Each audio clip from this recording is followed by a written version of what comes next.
বাংলাদেশের আন্তঃসীমান্ত নদীগুলোতে ভারতের নির্মিত সব বাঁধ অবিলম্বে ভেঙে ফেলার দাবি তুলেছে ইনকিলাব মঞ্চ। ভারতের যখন তখন বাঁধ খুলে দেয়া ও বন্ধ করার মাধ্যমে কৃত্রিমভাবে বাংলাদেশে বন্যা ও নদীর নাব্য কমিয়ে ফেলার প্রতিবাদে আগামী শুক্রবার ত্রিপুরার ডম্বুর বাঁধ অভিমুখে লং মার্চের ডাক দিয়েছে সংগঠনটি। বাঁধ কেন ছেড়ে দেওয়া হয়েছে এটা কোনো প্রশ্ন না, প্রশ্ন হলো যে এই নদীতে আমার মালিকানা আছে, আমার মালিকানা থাকা সত্ত্বেও আমাকে জিজ্ঞেস না করে, আমার অংশীদারিত্ব না নিয়ে তুমি বাঁধ বানাবার কে? আগামী শুক্রবার সকাল 9টায় 10টা ট্রাক আমরা নিয়েছি, আপনারা সাথে হাজারো গাড়ি নেবেন, ডুম্বুর বাঁধ পর্যন্ত লং মার্চ হবে।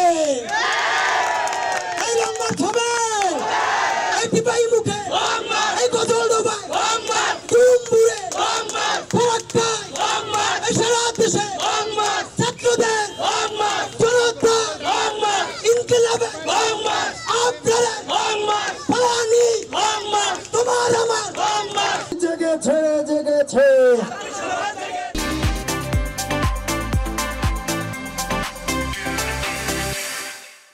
নানা স্লোগানে মুখর ছিল চারপাশ।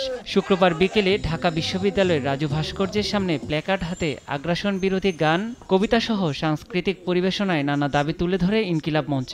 বলা হয়, ভারতের একতরফা বাঁধ নির্মাণে শুধু নদীর স্বাভাবিক প্রবাহ ব্যাহত করছে না, বরং কৃষি, জীববৈচিত্র্য ও জীবনযাত্রার উপরও বিরূপ প্রভাব ফেলছে। নিজেদের ন্যায্য দাবির সঙ্গে সবাইকে একাত্মতা প্রকাশ করে বাংলাদেশের নদীগুলোকে রক্ষার দৃঢ় পদক্ষেপ নেওয়ার আহ্বান জানান ইনকিলাব মঞ্চ। বুয়েট ছাত্র শহীদ আবরার ফাহাদের ভারতীয় আগ্রাসন বিরোধী চেতনাকে ধারণ করেই সামনের দিকে এগিয়ে যেতে চান তারা। নিয়াত শুভ, সময় সংবাদ, ঢাকা।